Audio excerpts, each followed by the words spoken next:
Okay, good morning, everybody. Am I coming across all right? Can you hear me all right in the back? Excellent. Okay, once again, I'm happy to be here. The title of this presentation is going to be Training for Lifelong Learning, which we believe is an essential element for success in business. You will obviously be the judge after you hear what I have to share with you today. And to take things forward, a very simple agenda. I'm going to talk about some of the challenges of the CLO. Then we're going to talk about a word called metacognition. I have to admit, I didn't even know what it was years back. I can remember hearing it. What's metacognition? Something to do with the psyche, something to do with your brain. But we're going to cover the basics as how it applies to what it is we're covering here today. And then we're going to summarize things. So with that, let's move forward. Okay, challenges of the CLO. Businesses no longer operate in what we would consider to be a skills-based manufacturing world. I'm going to share with you a story that involves myself, and it really proves a lot how things have changed. 1987, I'm a graduate. I went to college for 4 years. I went to a top 20 U.S. engineering school. I came out with a mechanical engineering degree, right? I'm ready for the real world. I take my first job.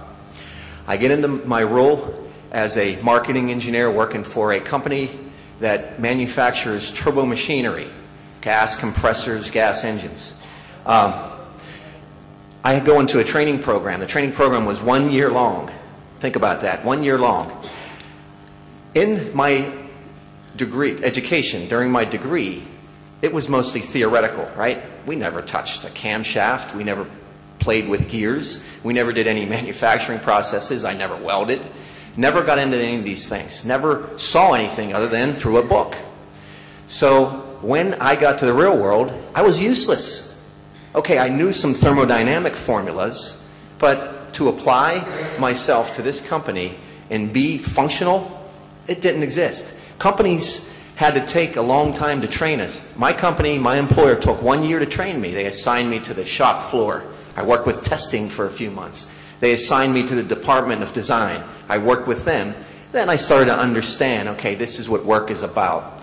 This is how you interact with people. This is how you talk to customers. This is how you talk to your superiors. This is how you get things done. Now, after my second year, the phone rings out of the blue, and I take another job. So my employer paid me for 2 years. They got 1 year's worth of effort. They lost out. When you look at today's day and age, companies can't wait a year to train, right? They're looking for people who can produce today. So we have to kind of change that mindset. We live in a knowledge-based environment, and the key to knowledge and using it properly is it creates growth, it creates competitiveness, it creates employment, and ultimately it creates prosperity. So looking at a few more challenges of the CLO. The new normal, we say, is just constant change. Last November, I was in India, several cities. We were doing some seminars, educational seminars on cloud computing, and we were talking about the digital universe, right? 2011, 2 zettabytes of data was created. I didn't know what a zettabyte was, so I had to look it up. A zettabyte is 1 trillion gigabytes. Essentially information, this is probably not news to everybody, it's doubling every 2 years. And in particular, when we were looking up data on the Indian data centers, from 2010 to 2020, it's going to grow 5,650%. So you got volumes of information, rapidly changing technologies. The world is opened up, global collaborations. These are challenges, we believe, for the CLO. So within this environment, we're saying we need employees who are adaptive. They're flexible. They're able to solve problems. They have to take responsibility for their own learning and development. We need CLOs to structure things, programs, and pull stuff together. But basically, this second bullet point says we have to get these lifelong or self-regulated learners up to speed. Otherwise, we're not going to be able to compete. This is a little of a redundant slide, but traditional skill or vocationally based training will not develop these skills that are required for the lifelong learning. We need to adopt these new learning approaches, and we have to get individuals who can take off on their own. So here's metacognition. Let's talk about that for a second. Pretty simple definition. It's basically reflecting on and monitoring one's own thinking and learning. It is essentially a higher level skill, and for the most part, it's lacking in many employees, many knowledge workers that are out there working in our companies today. So reflecting on monitoring one's own thinking and learning. This next slide shows the metacognition cycle. And I mentioned when we first kicked things off here, this is research-based that came from a group at Carnegie Mellon University. A couple years ago, they published a book. It was called How Learning Works, and it was all about how do we store information, how do we process information, what are functional ways to get us to learn and absorb things and become these functional knowledge workers that I mentioned. Anyway, we'll go through and talk about some of these steps. They are 5. The first step is assessing tasks. Employees, students, workers, they have to be able to assess tasks. The second thing is they have to be able to evaluate their own strengths and weaknesses. From there, they have to know how to effectively plan. Then we move over to the monitor performance and apply strategies. That's basically, I got to monitor my progress. How am I doing? Am I on pace? I'm working on a project. Am I making strides? Am I getting somewhere? And then at the end, they have to be able to reflect and adjust. Think about what they had just learned. So let's just start off here, and let's take these one by one real quickly. Let's talk about the assess piece. So I have a question to you all out there. Do your employees procrastinate? I think research has proven that it's the most expensive cost in business today, procrastination. Actually, there was a recent study came out of the U.S., 10,000 employees, and they found out that employees spend an average of 2.09 hours per day in non-job related activities. That's amazing. By the U.S. standards, that costs an employer $10,400 per employee, right? Are your employees good estimators of time when they're working on projects? Do they sit back and ask themselves, well, what goals do I have to work on? How difficult is this going to be? I got to get this done by next Friday. How much time am I going to need when I'm working on this? What resources do I have? What resources do I need to go get? What constraints do I have? What stages am I going to need to take when I'm working on this? So let's look at the next stage, evaluating one's strengths and weaknesses. Just a fact up here. This is, again, very strong on the research as far as backing it up. The Dunning-Kruger effect is what it's called. It basically says that people overestimate their positive qualities and underestimate their negative qualities. The problem is, the less experience somebody has, the greater they're going to do this. The greater they're going to overestimate their positive capabilities and underestimate their negative ones. So if we have somebody who's got less of a perspective, less experience, they're going to run into this problem.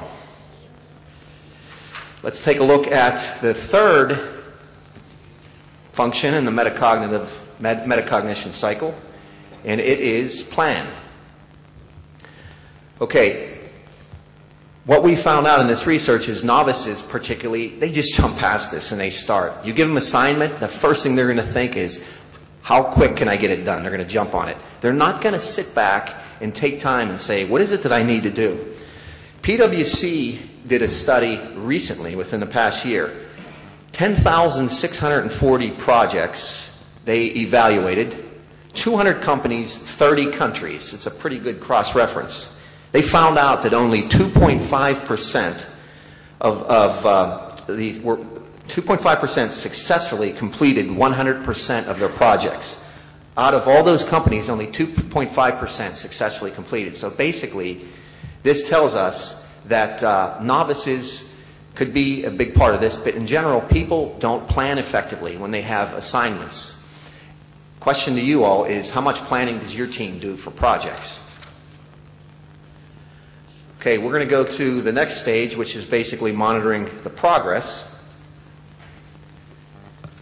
And another question to throw at you. How many employees continue working once they're committed to a project?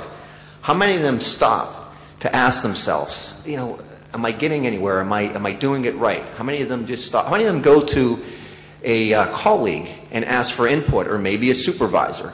Maybe the cultural mindset is, boy, I can't go to my supervisor. It shows weakness. If we have that mindset, we're really hurting ourselves, because we actually need to find out how we're doing. And if we want to solve the problem of somebody not having to go to their supervisor, we have to teach our employees to learn to monitor how they're doing in their learning and in their work. Okay, we'll talk about the fifth part of the metacognition cycle, and that's the reflect and adjust. How many people are often running to their next assignment and they never crystallize what their lessons learned had been? How many of them are sitting back and saying, well, what skills did I learn from this project? How many of them document what they did? How many of them are documenting what they did and sharing it with colleagues, right?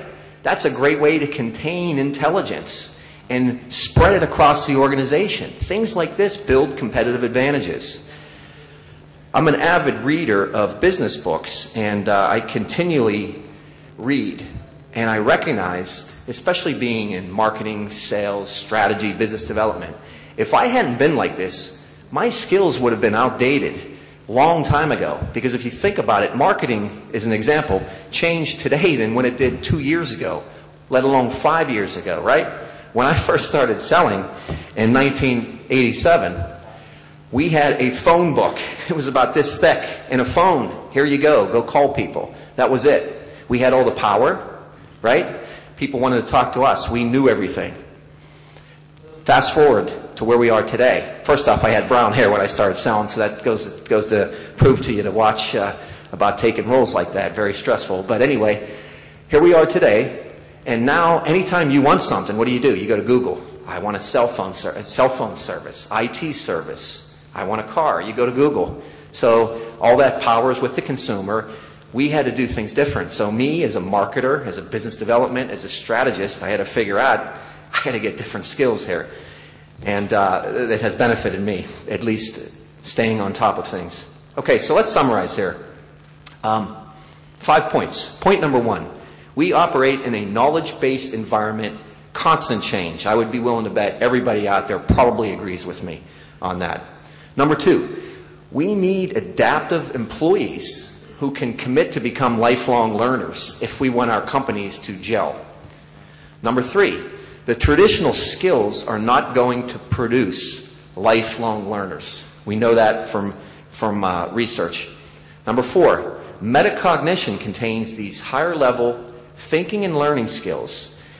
People are bad at all 5 of those stages of the metacognition cycle. But number 5, metacognition skills can be taught, and according to us, should be taught, so that people can reap the benefits of having individuals they're going to go and take charge. I want to end, actually, I want to share a quick example. I have one more slide past this, but I want to share a quick example. I mentioned in November last year, I came out to India here. We were in various cities for a week, and we talked about the cloud stuff, and we did some educational seminars, but we had other things to do. In the midst of it, we decided at the last second, probably about 8 days before we left, well, why don't we go to Bangalore and Chennai and do a couple of these other additional education seminars? So it was a last-minute decision. And we're a smaller company, 50 people. Myself and a colleague were going. We figured, well, okay, we got 8 days. How are we going to get this thing done? We realized, okay, we can put a PowerPoint together, kind of like we have here today, but we need to get some web page developed. How are we going to advertise it? What are we going to do? And within a couple of hours, this colleague and myself, we said, okay, we went and talked to our marketing guy. He told us how to make a simple web page.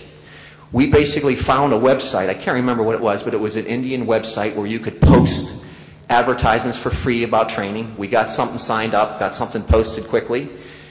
I went to Google Forms, never did it before, just learned it, and we were able to string this all together and put this seminar in these various cities, and we went to each city, had about 50, 60 people, and it was amazing. And it wasn't any kind of a stroke on me or my colleague. It was about us just having the frame of mind to just do whatever it takes and figure things out and assess what it is we need, recognize our weaknesses. Well, we don't really know how to do a web page, but we know a guy over there does. Let's go ask him. Well, how are we going to get people to register electronically? Well, the marketing guy said there's something called Google Forms, but he doesn't have time. Well, it can't be that hard. So we went on and we learned it ourselves. So the point is that we believe that we displayed some of these skills that we so much think are imperative. Here's the book that I mentioned, and it was all based on research, and it really is a lot of the guts behind what I talked here today. I kind of simplified it, and I gave you pretty much delivery from a business standpoint. I think I want to conclude by just mentioning, in 1987, I did come out and I was working, and I was in this field of turbo machinery, and I was plodding along. That's about the best way to put it, plodding along. And I kind of had an epiphany in 1994. You know, why don't you go back to grad school?